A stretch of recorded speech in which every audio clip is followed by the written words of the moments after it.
Ada yang ingin berbagi dengan kita hari ini. Saudara, dia orang yang sangat setia dalam melayani Tuhan. Tekun melayani Tuhan. Beliau pemain musik terlama di gereja ini. Saudara. Siapa namanya? Tepuk tangan dulu buat Damar. Kita panggil Damar Setio Yuwono. Damar sudah berapa tahun bersama kami di sini melayani Tuhan? Ya, kurang lebih 20 tahun. Kurang lebih 20 tahun, tepuk tangan dulu. 20 tahun, wow. Ya, jadi tidak lama saya di sini, Damar datang di sini juga ya. Dan dia melayani Tuhan sejak itu, dia setia. Banyak orang melayani Tuhan, ya melayani, tapi minus kesetiaan. Tapi Damar setia, ya. Tetap setia, ada orang yang melayani Tuhan pada waktu tidak sibuk. Kalau sibuk dia tidak, tapi Damar tetap setia. Nah, saya mau tanya ya, Damar kenapa sudah sekitar 20 tahun mau tetap melayani Tuhan? Padahal gak ada gajinya gitu ya. Ya, karena saya merasa hidup ini adalah suatu anugerah, Ko Dedi. Pemberian Tuhan, Tuhan menganugerahkan kesehatan, kekuatan. Jadi saya menganggap itu suatu anugerah Tuhan, jadi saya harus melayani. Gitu ya. Karena kemurahan anugerah Tuhan ya. Sudah diselamatkan dan lain-lain, semua anugerah Tuhan. Wah, luar biasa, tepuk tangan dulu. Anugerah Tuhan. Nah, selama melayani tentu ada kesan-kesan yang baik gitu ya. Coba ceritakan kesan-kesan yang baik selama melayani Tuhan. Ada apa gitu? Ya, ada sukacita, Ko Dedi. Ada sukacita? Ada sukacita. Bukan capek? Ada sukacita, Ko Dedi. Wah, begitu. Tepuk tangan. Ada sukacita. Memang benar ya, melayani Tuhan itu ada sukacita. Sukacita yang itu gak bisa dibeli ya. Ketika kita selesai melayani Tuhan, wah ada sukacita, puji Tuhan. Nah saudara Damar ya, dulu dia seorang karyawan di toko elektronik. Tapi sekarang dia bukan lagi karyawan. Dia adalah pengusaha, tepuk tangan dulu. Ya, pengusaha sekarang, dulu karyawan. Oh, Kuku bisa maju sini? Nah, Kuku sini dulu. Ini bosnya dulu, dia saya ingat juga sekalian, dia pernah jaga gudang. Nah, iya toh? Pernah jadi penjaga gudang. Ya, seperti itulah dulu karyawan. Tetapi sekarang dia bukan karyawan lagi, tetapi dia sebagai bos dan punya karyawan. Ya, puji Tuhan. Dia punya usaha sendiri. Tapi yang ingin kita tahu ya, bagaimana perjalanan hidupnya dari dulu karyawan di Kuku, kenapa bisa sekarang dia jadi pengusaha? Bisa ceritakan Damar bagaimana campur tangan Tuhan sampai dari karyawan kok sekarang bisa jadi pengusaha? Bisa jelaskan kepada kami semuanya. Ya, saya cerita singkat saja.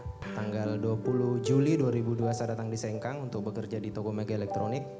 Waktu itu saya dipercayakan untuk jaga gudang ya, pegang gudang. Ya mungkin secara pikiran mungkin bos berat juga mempercayakan kunci 24 jam kepada saya karena ya pertama belum kenal. Terus yang kedua isi gudang juga lebih banyak dari isi toko. Jadi sesuatu yang tidak mudah lah. Dan suatu saat juga ada orang-orang yang tidak baik ya datang menawarkan kerjasama, tapi kerjasamanya yang tidak baik. Menawarkan apa yang bisa dikeluarkan dari gudang, nanti saya carikan pembeli di luar. Dia datang, saya cuma senyum. Terus datangnya tidak cuma satu kali, besok datang lagi. Bagaimana? Ada barang yang bisa dikasih keluar, nanti saya cari lemparan di luar begitu dia.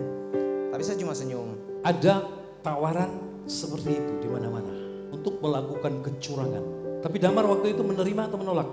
Saya tidak memberi jawaban, Ko Dedi, tapi saya menolak. Kenapa menolak? Ya karena saya melihat tempat saya bekerja itu adalah pelayanan saya, Ko Dedi. Iya, betul.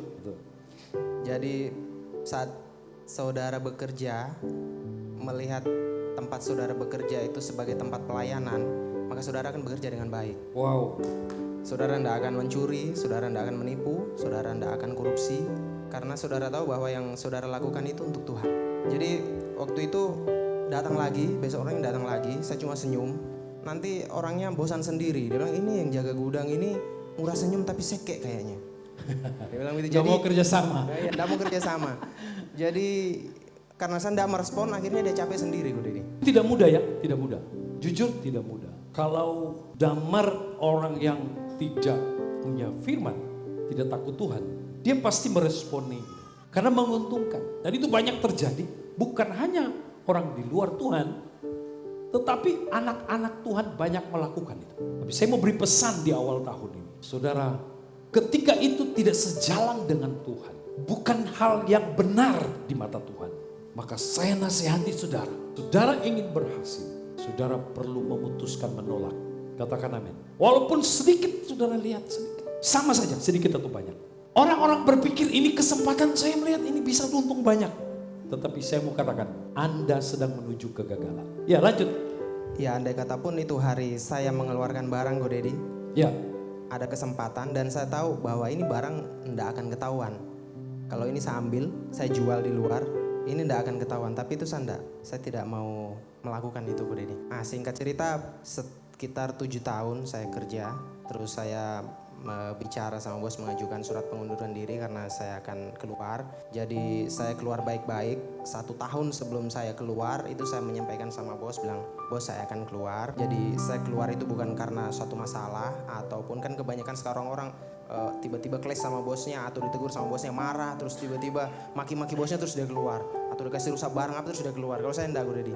Iya. 1 tahun sebelum saya keluar saya sudah sampaikan bos tahun depan saya akan keluar. Jadi saya keluar baik-baik Ko Dedi begitu. Puji Tuhan, tepuk tangan dulu, tepuk tangan. Harus diberi aplaus. Kenapa? Kenapa? Karena jarang orang yang pamit keluar baik-baik. Tetapi saya berharap jemaat Tuhan di tempat ini atau saudara yang mendengar dimanapun, kalau saudara bekerja dan memang saudara merasa tidak cocok lagi, bicaralah baik-baik. Atau saudara merasa saudara ada punya pekerjaan yang lebih baik, bicara baik. Ini contoh teladan yang sangat mahal dan baik. Saya berharap semua kita ya, anak-anak muda terutama ya, kalau Anda bekerja, tidak salah Anda keluar dari pekerjaan itu ketika Anda menerima, punya planning seperti Damar. Dia punya planning, ini punya usaha. Kadang-kadang orang sudah tanpa pamit, itu nggak ada nilai-nilai yang baik. Tetapi ini satu teladan dan saudara harus meneladani Damar dalam takut akan Tuhan. Katakan amin. Jadi saudara yang sudah punya rencana mau keluar kerja, atur baik-baik. Saudara mungkin punya planning akan usaha. Silakan. Lanjut Damar ya. Ya setelah saya keluar, karena keluar itu enggak ada langsung ada pekerjaan baru, enggak ada Ko Dedi. Ya. Jadi saya keluar, belum ada dapat pekerjaan, akhirnya saya bawa bemor. Saya bawa bemor sekitar 1 tahun, sembari saya bawa bemor, sembari saya lihat peluang, sembari saya lihat kesempatan apa yang bisa saya kerjakan. Saya singgah ke beberapa bengkel untuk bercerita, untuk menjalin hubungan, untuk mencari tahu juga. Dan akhirnya saya memutuskan untuk membuka bengkel, waktu itu bengkel las Ko Dedi, karena saya pikir usaha minim tetapi bisa maksimal. Ya, ya. Usahanya modal minim tapi bisa ya, kerja maksimal. Jadi saya buka bengkel las, itu pun nggak ada modal. Itu pun nggak ada modal, nggak ada tempat. Jadi waktu itu saya ingat saya ambil mesin las sama Cemikel untuk ya memulai usaha itu. Ini pun memulai nggak ada skill juga Ko Dedi. Betul, Keahlian nggak ada, pernah belajar apa kursus nggak ada, sama sekali nggak ada. Jadi betul-betul dari ya keberanian Ko Dedi.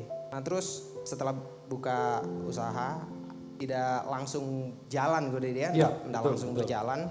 Saya beli beberapa bemor bekas dan saya perbaiki, ada sekitar 1, 2, 3, 4, sekitar 5 atau 6. Setelah jadi ada orang yang bawa, ada orang yang sewa begitu Ko Dedi. Nah pada suatu titik ini kelima-lima bemor ini kembali semua karena ya orang nggak ada yang sewa lagi. Nggak ada yang sewa lagi. Iya, iya. Pada waktu itu saya sedikit drop Ko Dedi ya, karena ya secara matematika ada setoran, terus tiba-tiba semua kembali. Ya. Setoran nggak ada lagi, pasti pemasukan nggak ada Ko Dedi. Jadi saya berpikir wah kenapa bisa begini? Saya sedikit kecewa juga, sedikit down juga. Cuma Tuhan punya cara lain. Dengan kembalinya itu bemor semua ke bengkel, itu kelihatan bengkel jadi ramai Ko Dedi. Waktu itu memang saya nggak tahu kenapa kok ya kembali semua. Nah Tuhan punya cara begitu. Saya juga waktu itu tidak tahu, nggak mengerti. Cuma setelah kejadian itu baru saya tahu bahwa nanti itu bemor kembali semua ke bengkel. Orang lewat di situ lihat semua, wah ini bengkel baru buka kok rame. Ya, ya, banyak ya. bemor masuk terus diperbaiki. Wah ini pasti profesional yang kerja. Yang lewat pikirnya begitu, padahal tidak tahu bahwa ini bemor ini kembali semua, supirnya tidak tahu kemana semua Ko Dedi. Nah, setelah bemor kembali semua saya perbaiki. Nah, di situ mulai datang pelanggan 1, 2, 3 sampai rame gue di karena di depan bengkel itu penuh bemor, jadi bemor-bemor yang lewat di situ datang semua, Oh, parkir khusus semua. perbaiki bemor waktu itu ya? Iya, Puji Tuhan. Tepuk tangan dulu. Dan saya percaya begini, itu Tuhan yang mengatur. Walaupun kelihatan buruk ya, kok bemor kembali semua nggak ada yang sewa. Tetapi Tuhan punya cara membuat Damar tidak sadar, bengkelnya jadi rame, menarik pelanggan.